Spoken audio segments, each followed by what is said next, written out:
Welcome back. I'm your host, Nessrine Hertelli. Today, we have an exceptional guest whose career and impact truly embody leadership, innovation, and empowerment. Joining us is Loubna Imenchal, VP and Head of Logitech for Business, founder of Connect to Elevate, and an active member of the Global Women in Tech organization. Loubna is not only a tech executive, but also a passionate advocate for elevating women into leadership positions. Loubna, welcome. It's an absolute pleasure to have you here. Thank you, Nessrine. Thank you for this invitation. I'm super happy to be here, and I'm glad. And thank you for the introduction. It's exactly my pleasure. What reflects me today, and I'm proud of saying that my passion is actually to empower other women. Thank you, Loubna. Let's start and tell us a little bit about your journey, your story. Yeah, my journey actually is not the classic one, I would say. So I choose a very challenging journey, and I will explain why. Because I didn't do what we call the classic getting a bachelor, then going and looking for a job. I was more actually passionate or getting a job before even finishing my education. Okay. So that was the first decision. I was 18 years old. Wow. Yeah. Because I finished my high school when I was 16, and then I joined the university. And after 2 years in university, I decided to work, and that was my first decision to make, because for the first internship that I got in a French company called Canal Plus Horizon, they said, you were amazing. We liked how you worked during your internship. Okay. Do you want to join the team after you finish your bachelor? And I said, no, I want to join the team now. Okay. Yeah, that's what amazing. happened. Yeah. So basically, it was a decision that my parents didn't accept, because for them I had to finish my bachelor. I'm like throwing my future, and I'm not finishing the university. So I said, I want to be independent. I feel that I'm ready, even if I was 18 years, and I want to go to Paris, and I want to start my career. And I remember I had to do my drive license when I was 18, and at the same time start a job which is marketing responsible in the field, like taking this interviews with people and knowing actually merchandising from the field when I was 18. It was an amazing experience. I learned so much. And my boss, after 2 years, he said, now you are 20 years. You need to finish your bachelor if you want to actually grow with an organization, because back in that time, the bachelor was mandatory for any job of responsibility. So I had to do my bachelor in parallel by working, and it was very boring.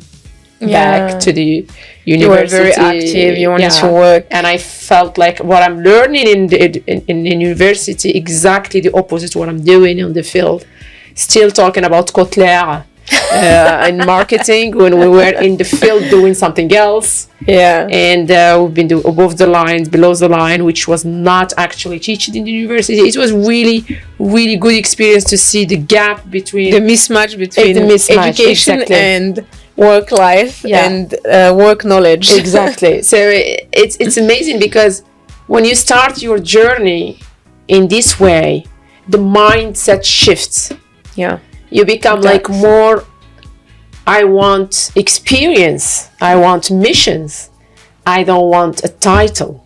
Yeah. You start, and that's exactly how my mind set shift, because I was like, the title was getting a bachelor and then work. When the bachelor that I was doing has nothing to do with my work. Yeah. Even though my bachelor was in marketing, by the way. Wow. Yeah. So that's the funny story, because it's describe actually my journey from that point. Nothing has been impossible in my mindset. So if I want to shift to the industry, I can do it.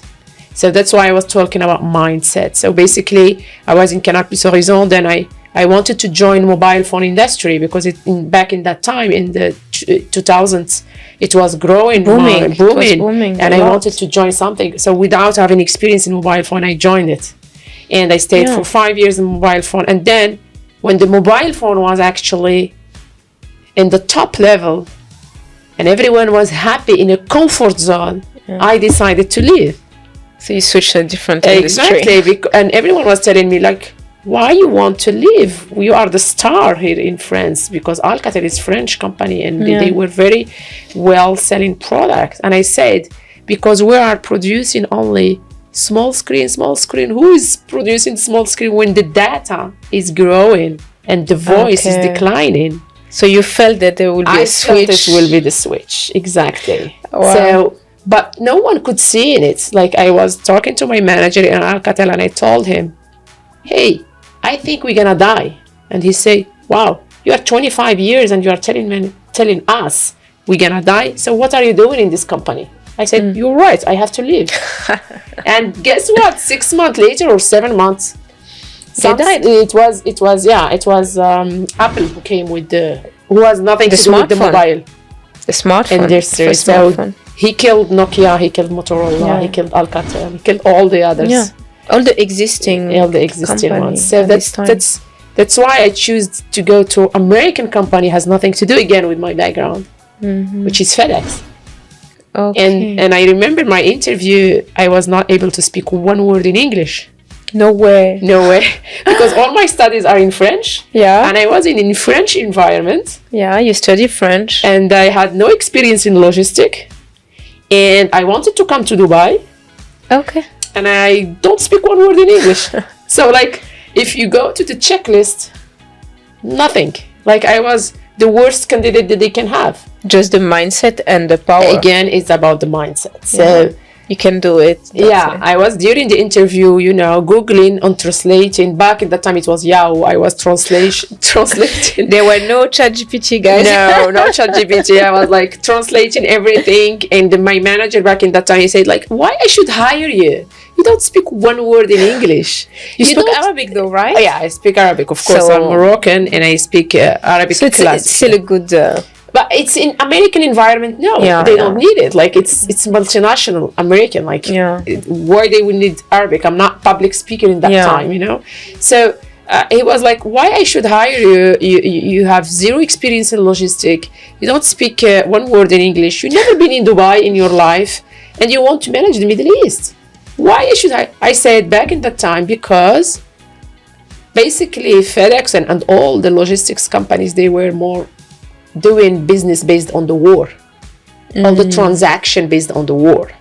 And I said, don't you think that the war will finish one day and that you need to develop other industries? He said, yeah, we know that, but how? I said, I can help with that. And I was translating all the strategy. And then he said, you know what? I'm hiring you for your mindset. Amazing. And not your experience. Wow. So every experience where I'm sharing this journey in details, because I want actually all the world to understand, whoever is watching these videos, to understand it's about the mindset. And I want to share that with the generation. Yeah. And then when, what is it? The crisis in 2008 hit Dubai. I had to go back to Paris, and I didn't accept the offer of GHL. Okay. I wanted something new, something again that I don't know. I have no idea about it. And then guess what? I knocked the door on Honeywell. Honeywell is very close industry, male dominated 100% almost. Back in that time in 2008, they had no women. Wow. And it's talk about BMS, SAS, and HVAC. I never done this before. Again, they wanted an engineer male. Okay, so and they got Loubna. Women, not engineering background, marketing background, nothing which is opposite to engineer. nothing to do with the industry. I don't even understand the language of the industry, which is BMS, HVAC, and all this. Yeah, and yet I succeeded to change their way of seeing the position, because I was more insisting on the mindset. Like, I can open the doors. I can go with the go-to-market, so think out of the box on how to do my go-to-market strategy. Yeah. The expertise of the market, whatever the industry behind. And that's how I convinced them. So my interview was not CV and talking. It was more about sharing my strategy, my PowerPoint. So because I told them there were 6 people hiring. You pitched them basically. I pitched them. I told them, listen, like a forget about my CV. on the CV, I'm the wrong person. Now let's talk about what I brought today as a presentation. Yeah. So from that one, it ended to be 8 years experience. Yeah. And then I left to come to Dubai back for Jabra, and then I went back to Johnson Control as an SVP for the EMEA region, Europe, Middle East, and Africa, and India. And then when the COVID hit, I joined Logitech. Okay. And again, Logitech, it was funny because the day that they hired me, I joined, the company on March 2020. Oh God. It was the lockdown. And back in that time, my boss told me, I don't know if we did the right thing to hire you, because you're going to sell solutions to offices. Offices are closing. Yeah. What do you think? And I said, we're going to double digit our numbers. He said, so either you didn't understand the question or you are genius. One of them. I said, I understood the question, and I think I have the right way of doing the business, because when we have the COVID, the first pain point of our buyers, and our buyers are CTOs, CIOs, is to have secured solution. Obviously. So I see it in the other angle. When people were like, no, I said, no, the layout of the offices will change. And that's exactly what happened. Oh my God. So my journey was a little bit long, but I wanted to share the experience that I went through it. Yeah, it's amazing. Thank you for sharing. And you're so ahead of the time at each period. You've seen even the lockdown and people starting working from home, and the issue with data security and data safety. I wanted to ask you about Connect to Elevate. Mm-hmm. I've been joining those wonderful breakfast session where we are all women, mostly entrepreneur, leader, and I want you to explain to the audience how you came with this idea. Why did you create this amazing, I can say, movement? I call it exactly. It's a movement. It's a platform. It's an opportunity to women to connect. We started with that. I mean, the fact that I've been through my journey, that is not, I would say, classic one. It makes me always be in a positions, challenging ones. And not everyone likes challenges. Let's be honest. Yeah, my motto is challenge. Yeah. However, other their motto is different. They are very, very conservative. They have all the power to go there, but they are they want to be perfect to apply for a job. When a man, he can be just 30% and he will still apply. Yeah, women, she has to be 90%, and still she will gonna look at 10% that she's not completing and say, oh, I don't do this, so I will not apply. So I figured out during my journey that all the women that I'm trying to help within the organization, coaching, mentoring, helping, they had similar issue. It's about confidence, it's about connections, and it's about mentorship. So this is where the idea of Connect to Elevate came. And I decided and I had the chance to work for Logitech. And when I told them about the idea, they liked it. So we had the sponsorship of Logitech for 12 months. Now we are going to have the sponsorship of other companies, because we don't want to be just related to Logitech. Okay. And that's opened the door for other companies to come and bring other women from their industry. That's the idea of it. Yeah, of course. And to expand. And this platform is dedicated to help women in the beginning. And as I do believe, there is no diversity without including men. Yeah, definitely. And I hope that other men can be joined. But the most important for me is women getting actually the opportunity to meet with TA, talent acquisitions, with HR, with people that they can help them to raise their funds for their own project. I received many, LinkedIn messages, people reaching out to me just to say, thank you, because your initiative is not just on a paper. It's actually made us connect with right people and take us to the next level. And that's why we say Connect to Elevate. There is a purpose behind. It's not just to connect people over coffee. The purpose is to either they find a mortar or they can actually find an investor, or that's the purpose of it. And I'm so happy and glad. There is a lot of things that we're gonna do for this platform to make it wide, to so we can bring more people. Yeah, that's amazing. That's the purpose of it, and I'm happy to. This is my way of giving back. Thank you. I think it's very amazing, and I'm very sensitive, I'll say, about like you say, giving back to women, and the fact that we have to basically know there are a lot of tools, there are a lot of things. Like I remember we had a discussion about networking, which was very enlightening for me, because you said something about men having a pack. Correct. And it really stayed with me, because I realized that why are we women not, at the same level? We're in 2025. And I think that this is definitely the way to elevate the woman, that we understand that we need to network, we need those platforms, we need to think about our future, and not just wait quietly. We need to be, like you say, to shift this mindset, like we are capable, we can do anything. We can do it. Just trust yourself and just go and get what you want. Correct. I mean, in all companies, and I have done different industries. It can be tech, it can be logistic, anything. The mindset of women in multinationals or any other companies is different from men, because men they don't need to justify themselves to help each other. It's like spontaneously speaking, it comes, covering for each other, helping each other, elevating each other. It's like that. Women, it's always, and they don't like women in the group, because why they don't like? Because for them, women, she can actually report things, she can actually do the right thing, and for them it's like, and it's very well known in the companies, like if you bring a woman in the group, it will break it. Wow. In a group of male, it will break it.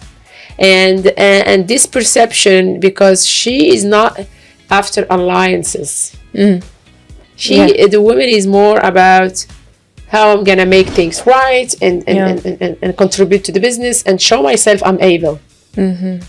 So when man is how I can do 20% of the job and still showing 100%. Yeah. Woman is more about I'm gonna do 100%. And then she go back home 100%. Yeah. Go back to the kids 100%. And then where is her 100% for herself? Yeah. She doesn't have time to do it. Yeah. No time for networking. No way of understanding how it works. Networking also it's very important. Yeah. What you are expecting from this networking. Sometimes women, they understand that networking is actually a waste of time, because she has to go and take care of her kids instead of going to other events or meeting other people, because for her, she's been working 8 hours or more during the day. She doesn't have time to go to network, and for her it's like, okay, fine. Man, no, he's gonna finish at 4 or 5 maximum, and he's gonna go network, because for him he knows that it's very important. Yeah, he knows that this is how he's gonna get his next opportunity. Exactly. And the woman, she said, like, I do have now a job, why I'm gonna network for other things? Yeah. I am safe here, I am doing this. And I met a lot of women during their career, they even declined to get promoted. Wow. Yes, because for her is like all the question is about, I'm not sure, because today I'm doing 100%. Maybe this new position I will not be able to do it. I can't handle it. I can't handle it. And it's the mindset again starts with always how I'm gonna be. Like the internal dialogue is much higher within women mindset than the men. Men, whenever you told him there is a promotion, I'm in. Do you know what we are talking about? I'm in. Yeah. Because for him, he's gonna figure out how to do it. Yeah. Women, no, she has to be perfect to go there. And that's mindsets. It's something, that's why we call it in Connect to Elevate. We bring people, we bring speakers in the panel that can talk to women and make them understand how it works in the field. And change this mindset. And actually elevate their mindsets to start. And everything starts with confidence. Agree, 100%. Thank you, Loubna. So now that we hear about your wonderful journey, I think the audience will be happy to hear a little bit about some pivotal moments in your career that basically shaped your leadership style.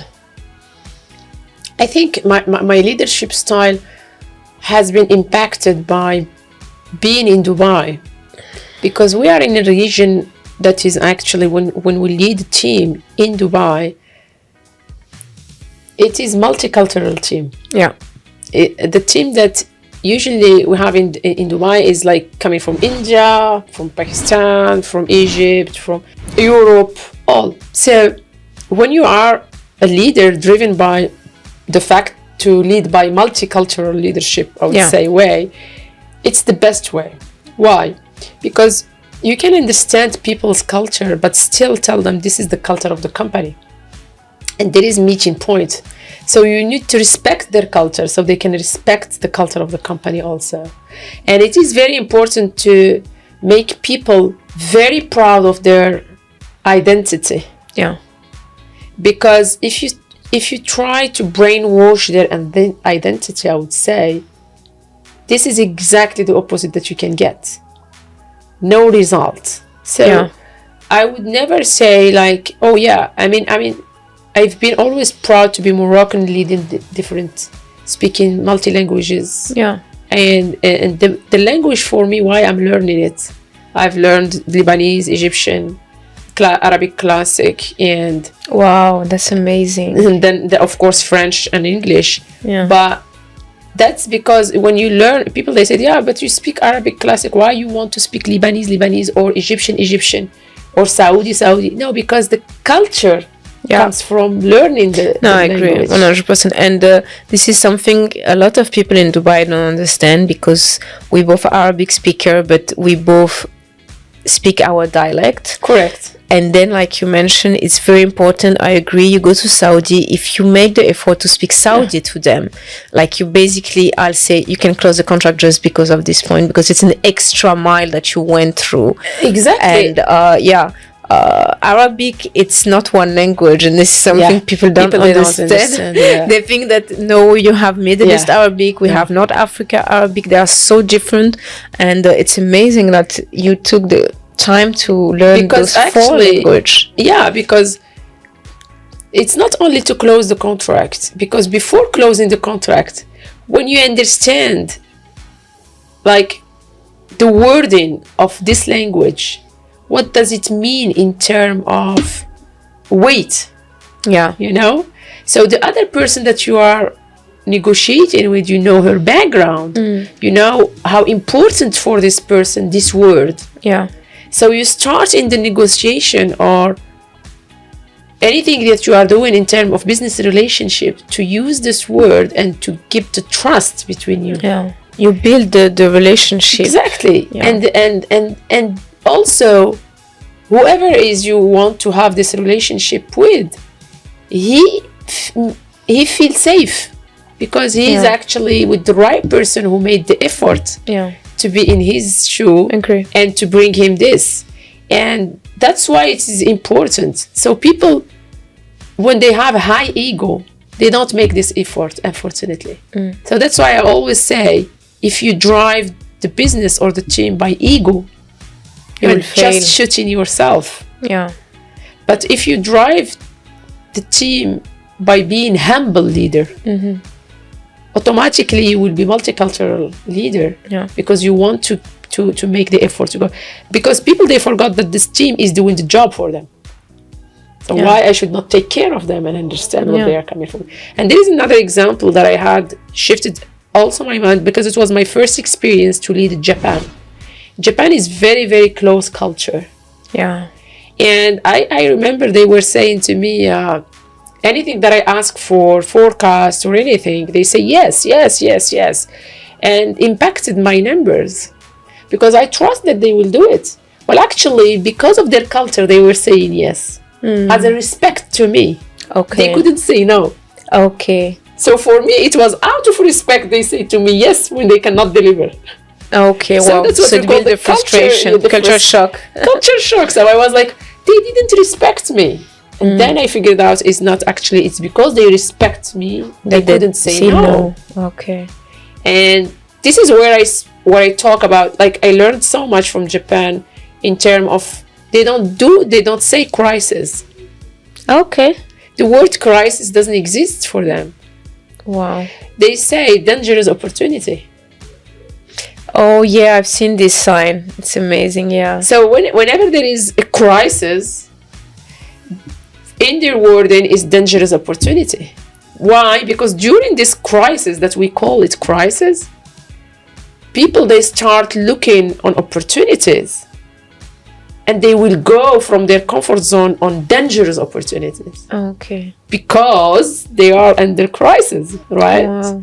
So it's like COVID when it hits. People, they start looking for opportunities anywhere. Yeah. And you can actually put yourself, when you are in crisis, in very dangerous opportunities. Because you say, right, I have nothing to lose. I already lost because of the crisis. Agree, yeah. So this culture, again, Japan, it came from being in isolated island. Yeah. So they are not influenced by any other cultures. So they create their own culture. That's why people, when they go there, they have to make the effort to understand Japanese. They will not understand it. Yeah. So that's why I was like, I learned so much from this experience when I was even visiting their schools. Okay. On primary school, they don't teach them wording or writing or anything. They just teach them respect, helping. I saw kids 4 or 5 years cleaning because they understood that the manual work can help the mindset on how to function later on. That's amazing. The more you use the manual, the more you build up the mindset. Wow. Yeah. Okay, that's amazing. Thank you, Loubna. Let's talk now a little bit about women in tech on the progress and challenge. So, you've been working in tech for the last decade? That might show I'm old. I've been but I say it like I started very early. 24 years now, yes. So, how has the representation of women evolved in the tech sector? It was very, very slow from the beginning because, again, the positions in the tech sector was like holding either assistant or marketing manager. That's the best. Yeah. Okay. And or call centers. So it's what this is like. Like if you go to the call center, we need diversity to come from men. It's not from women. Yeah.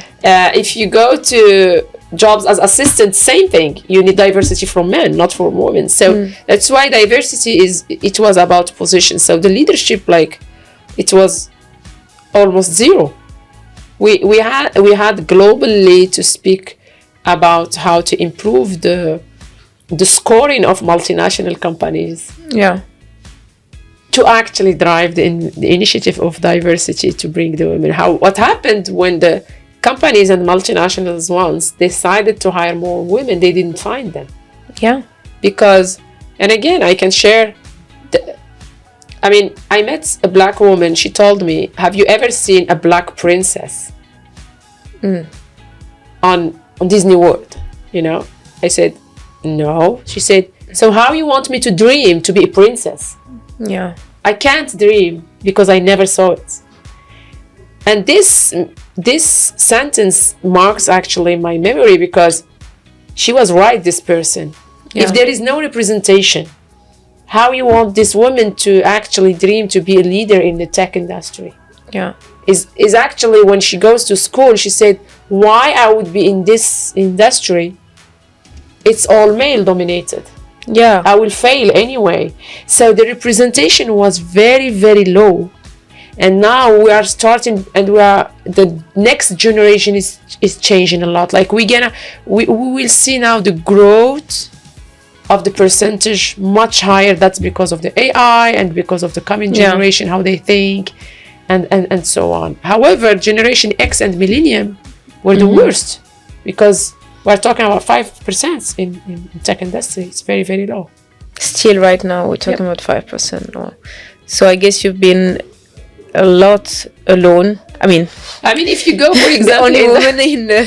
in all the panels of CIOs, CTOs, Yeah. I am the only one in the panels. But again, it's not because there is no woman. Women, they don't expose themselves. Yeah, agree. They don't go, like, I know some women's, not a lot, as a CTO, CIOs, but they don't go. They don't, again, we go back to the fact she will not go to event or put herself in a panel and discuss about it. They don't. When men, they dedicate time for that. Yeah. For being on the panels, for representing. So unfortunately, I've been in many events, and specifically for CIOs and CTOs, and I look at the 500 people, they're all men. Wow. So, and that's why we've been in this Connect to Elevate initiative, pushing, inviting women to come and connect and be actually the representative in the industry. So we can give hope to other women who want to be there. Yeah. And that is very important. Yeah, because basically it's like, when you talk about this woman, it's like, when Barack Obama was the first black president. Exactly. And what people told me is like, he actually created this generation, this young generation can dream of being president. And when we talk about little girls, that we just show healthcare and a hairdresser and having good dress, now we are showing them that they can be engineer, they can be a mechanical engineer. Exactly. They can do whatever they want. Though I feel that this generation is moving to this mindset. Correct. Where everything is possible with the support of AI, so you can have everything in a minute, in a second. You can, if there's an information you don't have, you can get it. But I agree that like we don't take this lead where we want to be exposed, and if we want to be exposed, we are judged. Yes. And mostly, let's be honest, by women. Yes, yes. So I spoke about this one. Like, there is no what I call womanhood. Yeah, we try to unfortunately to create it though. So that's the mindset actually of Connect to Elevate, is to give the opportunity to create the womanhood. Yes, like if I am in this company, I know I can rely on Nessrine because she's in another company maybe, and I really hope that the mindset and the culture of Connect to Elevate should be like that. That's why we're very selective. We don't want just people to come and take advantage of the presence and they don't help. Yeah. Because it's about the culture. And this culture should be represented. That's why I keep talking about this culture during the panels. Yeah. Explaining the reason why we are here. I don't want just women to come, coffee, and then when she turns her back, oh no, this one is not doing well, this one. And unfortunately that is something related to women. Less in the coming generation, I would say, because again, they grow up in a different culture, different mindsets. School play, I would say, big role in this one, because the school for the millennium or the schooling for generation X, which is my generation, was all about who's gonna be the first. Oh, okay. Right? Who's going to be the second? So the competition was very high. Instead of helping each other, we were always on competition. It's always about scores. It's always about who's going to be the best university. And you can see brothers and sisters competing. And I saw it. I had brothers and sisters with me in the same class. They were competing. Wow. And again, it's because of the education system. The education system that is coming will not be like that. Will be more driven by AI. People, they will more have chance to actually create, hopefully, and do what they like. And that's why I said in Japan there is no competition. Yeah. There is no scoring. So when there is no scoring, people, they become more creative, more helpful. Yeah. They help each other. And that's the problem from schooling perspective. Women, they were always put, if she has to show herself, so she has to be the first, and to be the first, she cannot let anyone else win her place. Yeah, and that's why they've been judged by women, because unfortunately women thinks that she can be better, and let's hope that we can grow the the hood and having a proper womanhood. Yeah, I believe we can do have it. That's, yeah. Thank you so much, Loubna. Thank you for sharing your journey, your insight, and your vision with us today. For our listener, make sure to follow Loubna work on LinkedIn, Explore, Connect to Elevate, initiative under Women in Tech as well. Thank you all. Until next time, keep leading, keep innovating, and keep believing. Bye-bye.